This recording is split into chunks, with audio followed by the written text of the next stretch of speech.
प्रयागराज में कुंज बिहारी मंदिर है।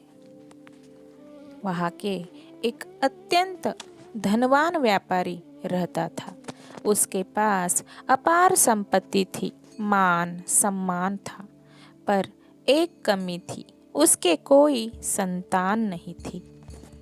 उसका जीवन श्री कृष्ण की भक्ति में रमा हुआ था। उसी भक्ति से प्रेरित होकर उसने श्री कृष्ण का एक भव्य मंदिर बनवाया। वही प्रयागराज में कुंज बिहारी मंदिर उसने बनवाया। अपना तन मन धन प्रभु को अर्पित कर दिया। लोग उसे अक्सर कहते थे, इतनी दौलत है फिर भी बच्चा गोद क्यों नहीं लेते, वंश कौन चलाएगा। व्यापारी शांत स्वर में उत्तर देता, मेरा संतान श्री कृष्ण है, मुझे किसी और संतान की आवश्यकता नहीं है। तब लोग कहते, तुम कृष्ण को बच्चा मान लिया, पर क्या कृष्ण तुम्हें अपना पिता मानते हैं। जब तुम मरोगे तुम्हारी चिता कौन जलाएगा, तेरा अंतिम संस्कार कौन करेगा। तब व्यापारी दृढ़ विश्वास से कहता, मेरा कृष्ण ही मेरा अंतिम संस्कार करेगा। समय बीता और एक दिन वह व्यापारी सचमुच इस संसार से विदा हो गया। नगर में सन्नाटा छा गया। कोई संतान नहीं, कोई वारिस नहीं था। सब यही सोच रहे थे कि अब क्या होगा। तभी अचानक बहुत से बच्चे वहां आ गए। वे सब उसके पार्थिव शरीर के सामने फूट फूट कर रोने लगे। यह दृश्य देखकर सभी चकित रह गए।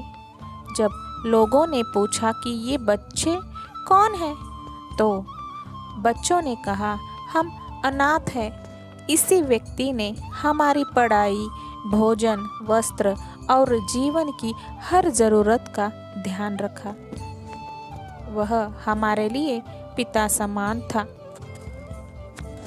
उन बच्चों में से एक बालक अत्यंत व्याकुल होकर रो रहा था।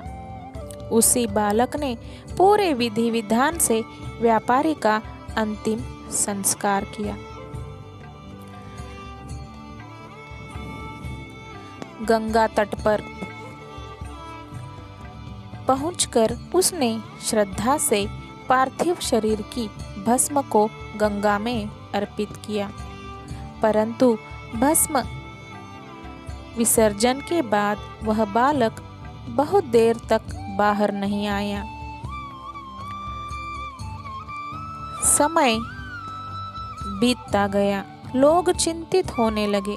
चारों ओर चर्चा फैल गई। वह बच्चा कहाँ गया? गंगा से ऊपर क्यों नहीं आया? सब उसे ढूंढने लगे, पर बालक का कहीं पता नहीं चला। तभी भीड़ में से एक वृद्ध व्यक्ति ने धीमे स्वर में कहा, क्या तुम्हें याद है, यह व्यापारी हमेशा कहता था, मेरा अंतिम संस्कार मेरा कृष्ण स्वयं करेगा। चलो एक बार उसके मंदिर चलकर देखते हैं। सब लोग मंदिर की ओर बढ़े। जैसे ही मंदिर के द्वार खुले, सबकी आंखें विस्मय से भर गई।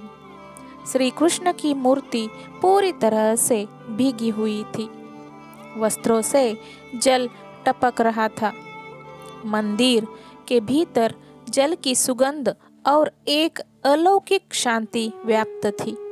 तभी सबको समझ में आ गया, जो व्यापारी जीवन भर कृष्ण को अपना सर्वस्व मानता रहा, उसे कृष्ण ने भी अपना माना था।